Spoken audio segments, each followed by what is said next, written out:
We're going to go through the 39 Melachot, Lametet Melachot. Again, these were learned from building the Mishkan, the 39 steps that were used to build the Mishkan were the things you're not allowed to do on Shabbat. And Chazal teach that these 39 are the Melachot that we're not allowed to do on Shabbat until this day. These are oftentimes not like the classic malacha or classic work we think of. They're 39 specific acts that, along with their toldot, along with their other applications, do cover a lot of things that even if we're not building a Mishkan in a regular day, these come up very often. The Mishnah lists all 39 of them, and we're going to give a short definition and go into some of them this year much more at length. Right now, we're just giving the basic explanation of each of them. The first one is Zoreya. First, of planting. Anything that helps a seed grow. Putting a seed in, covering it with soil, watering it, even pruning it sometimes is going to be one of the toldot. Anything that helps plants grow is going to be included in Zoreya. Zoreya, like a zera seed, is planting it. The other part of it is Choresh, is making the soil ready. You sometimes see these two flipped in order, but plowing is getting the soil ready to plant in any way. Digging is a practical application of Choresh. The next one is Kotzer, is picking a live crop. Anytime you are picking a live crop, usually with a sickle in the old days, or pulling it out, that is going to be Kotzer, pulling it, picking it, harvesting it. Once you have harvested it, Ma'amer is gathering it all into one place to make it organized. So when you gather anything that grew into a bundle or a pile in one location where it grew, that is Ma'amer. That is part of that process. Once you have gathered that into one place, then it's going to be Dash. Dash is removing the grain, right? The kernel of wheat in this sense, from its shell. It was often done with animals. It can also be done by hand. It can be done by walking on it.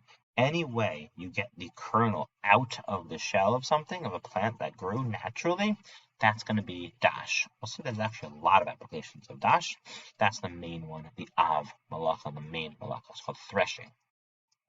Zora is a way now of getting rid of the chaff. They would throw the whole thing up into the air, let the wind take the lighter chaff, the shell, and this kernel would fall down. It's called winnowing. It's using the wind to blow away the chaff to each. Some little stuff will be left when we do that, when we do borer, separating. The Av Malacha, the Melachot Machshevet, Av Malacha is taking the bad away from the good, or taking the good away from the bad for later purposes. We'll get into that much more later on, but removing, separating good and bad mixture is borer, separating. Once you have your kernels of wheat, you need to grind them into flour. So grinding, tochen, is grinding any small natural thing into a smaller piece, specifically a flour, or a very fine thing. That is tochen. Anytime you cut a natural occurring thing into a smaller piece, that could be tochen. When you do that, you're left with different grades of flour. So you want the finer flour. So Merakid actually takes the larger chunks and separates them and breaks them apart into smaller pieces into a finer flour, and that is sifting. Merakid is sifting. Once you have flour, you make it into dough. So Lash is kneading it, mixing it into dough. All mixing a fine powder with a liquid that makes it into kind of a thing that combines together is going to be Lash, kneading. Once you have that, Ofa is baking. Any cooking is included under baking, but it's specifically in this case referring to baking dough. We'll see why later on. That is the first set. Again, we're going to see how even though those seem very specific to certain behaviors, certain processes, they're going to come up a lot of places for us. Again, this is also very short definitions of each one of them. The next malacha we have is gozes.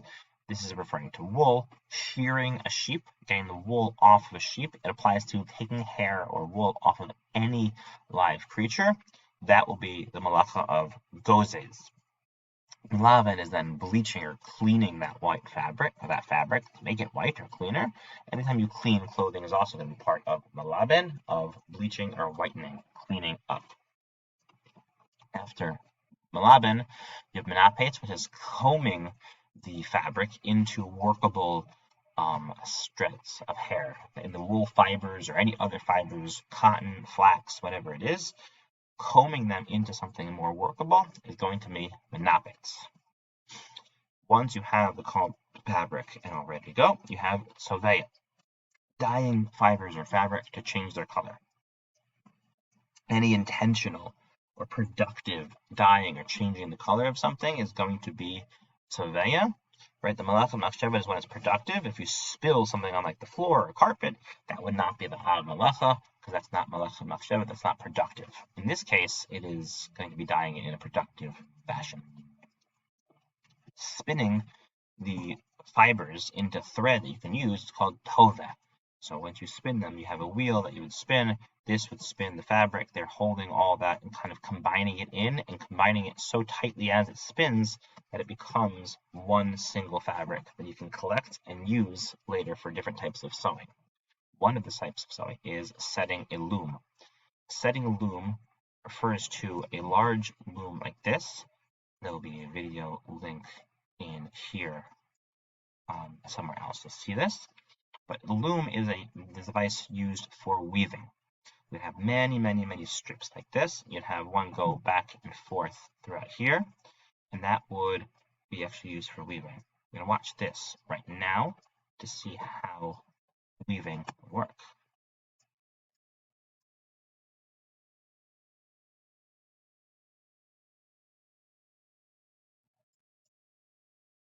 So you have this going up and down, alternating.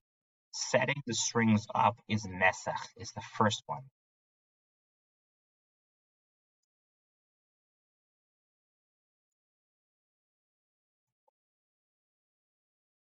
So the loom is the device used for weaving.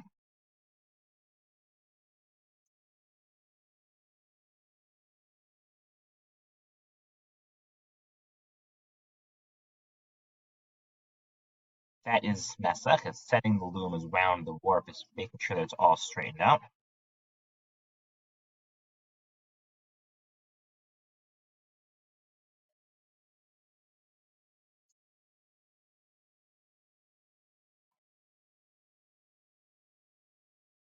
So each of those are going through the single hole. That's mesach.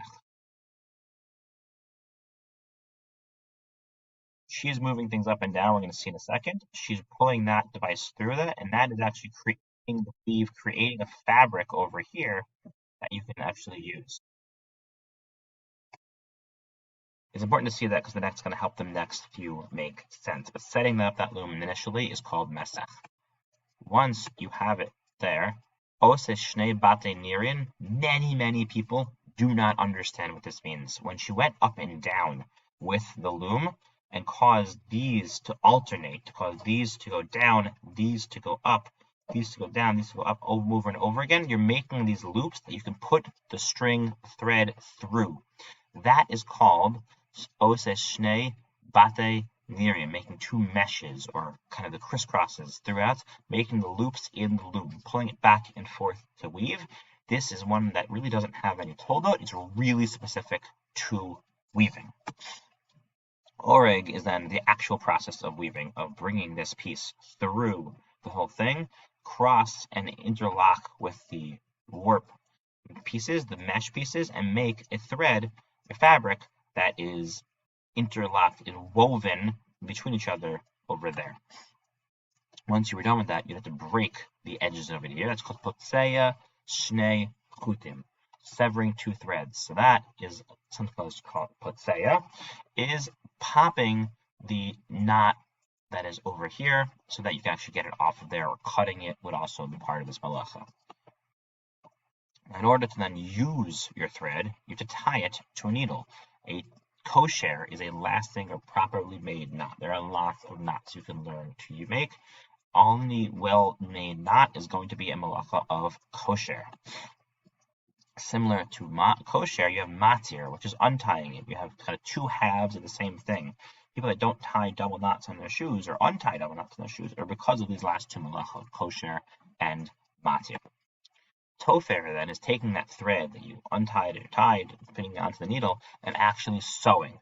Tofer is anytime you're attaching two different things together, either with a needle or possibly even with glue or tape, which is going to impact a few other things that come up on a more regular basis for the malachot. Koreya is then ripping it. It's ripping it in a way that's going to be productive. You're going to re-sew it after the fact. You're ripping something to kind of reshape it or reform it. It's called amanat litfor shnei tefirot. You're doing it on the condition in order to sew more. Koreya ripping is only when it's productive ripping that's going to be the malacha. Once we've gotten past those, we'll see how these are all organized later. You have tzad. Tzad is trapping a wild animal. Any animal that is domesticated, that is used to living with humans, tzad does not apply to those animals. So like a dog or a cat inside does not apply to. A wild animal, it would. After you have that, you have shochet. Shochet is killing a live creature. Any sort of live creature that is killed would be the malacha of shochet in any circumstance. You also then have mafshit, which is taking the skin off of the animal in order to make leather. Really, anytime you're taking it off of it, it will be in order to make that would be the malacha of mafshit. Then you have moleach, which is salting the leather. Salting the hide is actually what it's called. It's not leather yet. It's salting the skin in order to make it into leather, which is salting the hide. You also have a malacha called ma'abed. Ma'abed is tanning the hide, which is using some chemicals to then make it into the leather itself. You've dried it out with the salt, you have it skinned already, and actually preserving it into leather is called ma'abed.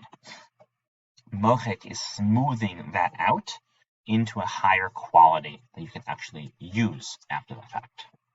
So anytime you're smoothing out leather or smoothing out a skin or something like that, the reason we can't put on lotion is because of mochek. That's going to be mochek.